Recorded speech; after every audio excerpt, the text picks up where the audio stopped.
this government has put right, and my right honourable friend can be proud of his record, and this party can be proud supporting him in the division lobbies this evening. Glenda Jackson. Mr. Deputy Speaker, I think the honourable gentleman will in the future regret taking such pride in his Secretary of State. We have all become used to the Secretary of State avoiding answering any kind of direct question or actively engaging in any of the serious issues which have to do with the destruction of the welfare state and the total and utter incompetence of his department by opting for a self-serving, sanctimonious sermon as opposed to any direct speech. The Secretary of State, who has stood at that dispatch box, I'm going back now a very long way, I seem to recall, avowedly taking exclusive responsibility for the delivery of everything from IT systems to universal credit to taking people out of poverty, when in fact what he has actually done and plunged thousands and thousands of our fellow citizens into the most abject penury.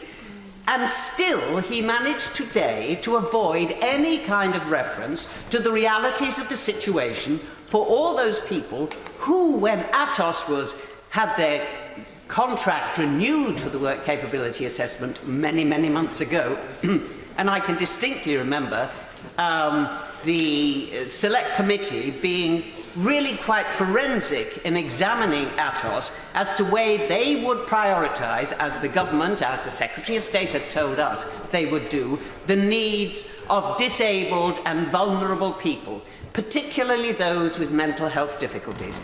And the confirmation was given to us by Atos that yes, this was going to be an absolute target for them. There would be champions for people with mental health difficulties. There would be detailed individual examination of every single individual who came forward for a work capability assessment. And despite the Harrington changes to which the Secretary of State referred, there have been no marked improvements. We've already heard the figures of people who are waiting for ESA. I will give a precise example of just how chaotic the system is. One of my constituents, paraplegic, placed on ESA. Another constituent, 26 years old, with the mental capacity of a 6-year-old, who is consistently having to go for work capability assessments. And I find it absolutely impossible to believe that members sitting opposite have no constituent who comes to them with similar or even worse situations. And yet members opposite find the points that were made by my right honourable friend from the front bench as hilarious.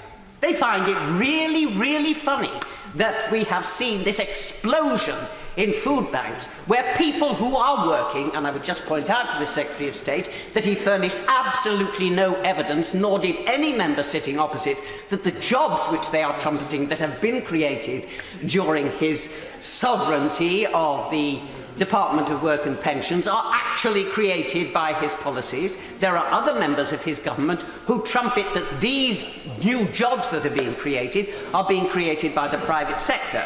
One certain thing in an uncertain world is that there are people who are waiting to have their appeals heard. 48%, I'm talking now about ESA. I didn't want anybody to be under any kind of confusion. 48% of appeals are upheld.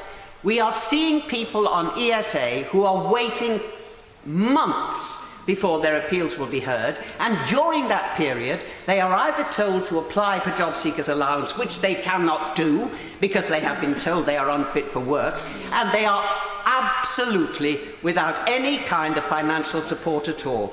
As my honourable friend said, we are looking at a welfare state which was created to protect people from actually falling through the cracks.